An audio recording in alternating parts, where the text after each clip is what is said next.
A Tale of Two Cities by Charles Dickens. Book the Second, Chapter 8. Monsignor in the Country. A beautiful landscape, with the corn bright in it, but not abundant. Patches of poor rye where corn should have been, patches of poor peas and beans, patches of most coarse vegetable substitutes for wheat. On inanimate nature, as on the men and women who cultivated it, a prevalent tendency toward an appearance of vegetating unwillingly, a dejected disposition to give up and wither away. Monsieur Le Marquis in his touring carriage, which might have been lighter, conducted by 4 post-horses and 2 postilions, fagged up a steep hill. A blush on the countenance of Monsieur Le Marquis was no impeachment of his high breeding. It was not from within. It was occasioned by an external circumstance beyond his control, the setting sun. The sunset struck so brilliantly into the travelling carriage when it gained the hill-top that its occupant was steeped in crimson. "It will die out," said Monsieur Le Marquis, glancing at his hands. "Directly." In effect, the sun was so low that it dipped at the moment. When the heavy drag had been adjusted to the wheel, and the carriage slid downhill with a cinderous smell in a cloud of dust, the red glow departed quickly. The sun and the Marquis going down together, there was no glow left when the drag was taken off. But there remained a broken country, bold and open, a little village at the bottom of the hill, a broad sweep and rise beyond it, a church tower, a windmill, a forest for the chase, and a crag with a fortress on it, used as a prison. Round upon all these darkening objects, as the night drew on, the Marquis looked with an air of one who was coming near home. The village had its one poor street, with its poor brewery, poor tannery, poor tavern, poor stable-yard for relays of post-horses, poor fountain, all the usual poor appointments. It had its poor people, too. All its people were poor, and many of them were sitting at their doors, shredding spare onions and the like for supper, while many were at the fountain, washing leaves and grasses and any small yieldings of the earth that could be eaten. Excessive sips of what made them poor were not wanting.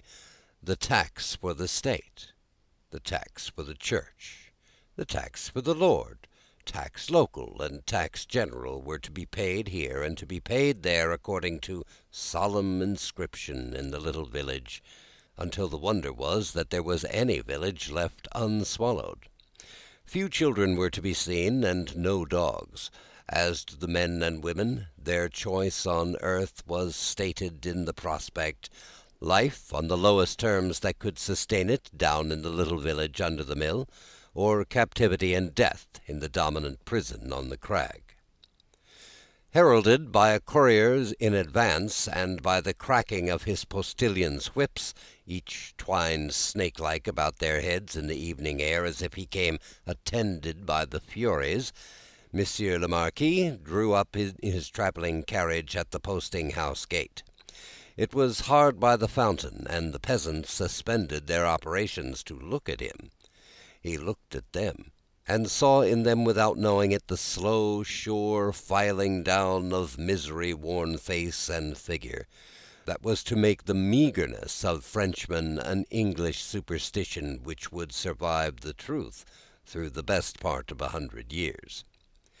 Monsieur Le Marquis cast his eyes over the submissive faces that drooped before him, as the like of himself had drooped before the Monsignor of the court. The only difference was that these faces drooped merely to suffer and not to propitiate, when a grizzled mender of the roads joined the group. "Bring me hither that fellow," said the Marquis to the courier.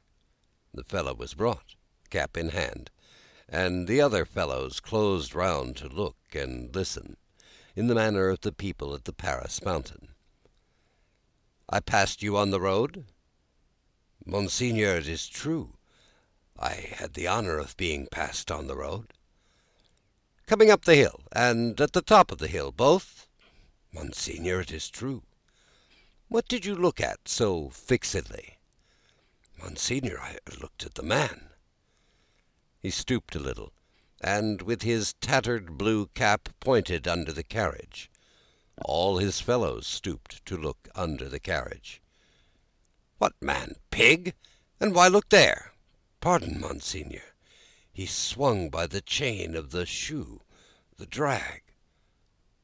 Who? Demanded the traveller. Monseigneur, the man. May the devil carry away these idiots! How do you call the man? You know all the men in this part of the country. Who was he? Your clemency, Monseigneur. He was not a part of the country. Of all the days of the life, I never saw him. Swinging by the chain? To be suffocated? With your gracious permission, that was the wonder of it, Monseigneur. His head hanging over, like this. He turned himself sideways to the carriage and leaned back with his face thrown up to the sky and his head hanging down, then recovered himself, fumbled with his cap, and made a bow. What was he like? Monseigneur, he was whiter than the miller, all covered with dust, white as a spectre, tall as a spectre. The picture produced an immense sensation in the crowd, but all eyes, without comparing notes with other eyes, looked at Monsieur Le Marquis, perhaps to observe whether he had any spectre on his conscience. Truly you did well, said the Marquis, felicitously sensible that such vermin were not to ruffle him, to see a thief accompanying my carriage, and to not open that great mouth of yours. Bah! Put him aside, Monsieur Gabelle. Monsieur Gabelle was the postmaster, and some other taxing functionary united. He had come out with great obsequiousness to assist at this examination, and had held the examined by the drapery of his arm in an official manner. Bah! Go aside, said Monsieur Gabelle. Lay hands on this stranger if he seeks to lodge in your village tonight, and be sure that his business is honest, Gabelle. Monseigneur, I am flattered to devote myself to your orders. Did he run away, fellow? Where is that accursed? The accursed was already under the carriage with some half-dozen particular friends, pointing out the chain with his blue cap. Some half-dozen other particular friends promptly hauled him out and presented him, breathless, to Monsieur le Marquis. Did the man run away, dolt, when he stopped for the drag? Monseigneur, he precipitated himself over the hillside, head first, as a person plunges into the river. See to it, Gabelle. Go on. The half-dozen who were peering at the chain were still among the wheels, like sheep. The wheels turned so suddenly that they were lucky to save their skins and bones. They had very little else to save, or they might not have been so fortunate. The burst with which the carriage started out of the village and up the rise beyond was soon checked by the steepness of the hill. Gradually it subsided to a foot-pace, swinging and lumbering upward among the many sweet scents of a summer night. The postilions, with 1,000 gossamer gnats circling about them in lieu of the Furies, quietly mended the points to the lashes of their whips. The valet walked by the horses. The courier was audible, trotting on ahead into the dun distance. At the steepest point of the hill there was a little burial ground with a cross and a new large figure of our Saviour on it. It was but a poor figure in wood, done by some inexperienced rustic carver, but he had studied the figure in the life, maybe his own life, perhaps, for it was dreadfully spare and thin. To this distressful emblem of a great distress that had long been growing worse, and was not at its worst, a woman was kneeling. She turned her head as the carriage came up to her, rose quickly, and presented herself at the carriage door. "It is you, Monseigneur! Monseigneur, a petition!" With an exclamation of impatience, but with his unchangeable face, Monseigneur looked out. "How then? What is it? Always petitions. Monsignor, for the love of the great God, my husband, the forester." "What of your husband, the forester? Always the same with you people. He cannot pay something?" "He has paid all, Monsignor. He is dead." "Well, he is quiet. Can I restore him to you?" "Alas, no, Monsignor, but he lies yonder under a little heap of poor grass." "Well?" "Monsignor, are there so many little heaps of poor grass?" "Again, well?" She looked an old woman, but was young. Her manner was one of passionate grief. By turns she clasped her veinous and knotted hands together with wild energy, and laid one of them on the carriage door, tenderly, caressingly, as if it had been a human breast, and could be expected to feel the appealing touch. "Monsignor, hear me! Monsignor, hear my petition! My husband died of want. So many die of want. So many more will die of want." "Again, well, can I feed them?" "Monsignor, the good God knows, but I don't ask it.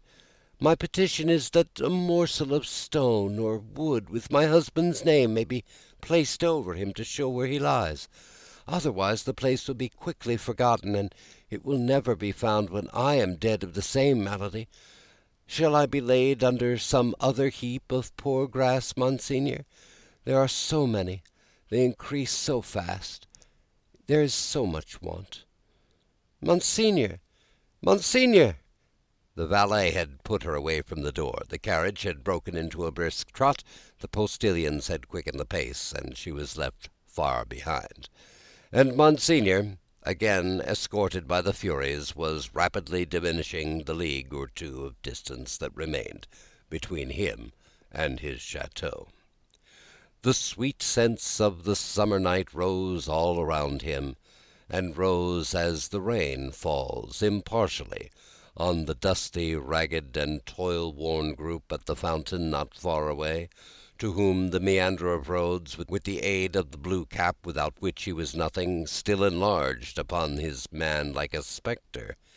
As long as they could bear it, by degrees, as they could bear no more, they dropped off one by one, and lights twinkled in little casements, which lights, as the casements darkened and more stars came out, seemed to have shot up into the sky, instead of having been extinguished. The shadow of a high-roofed house and many overhanging trees was upon Monsieur Le Marquis by that time, and the shadow was exchanged for the light of a flambeau, as his carriage stopped and the great door to his chateau was opened to him. "Monsieur Charles, whom I expect, has he arrived from England?" "Monseigneur, not yet." So ends Book 2, Chapter 8.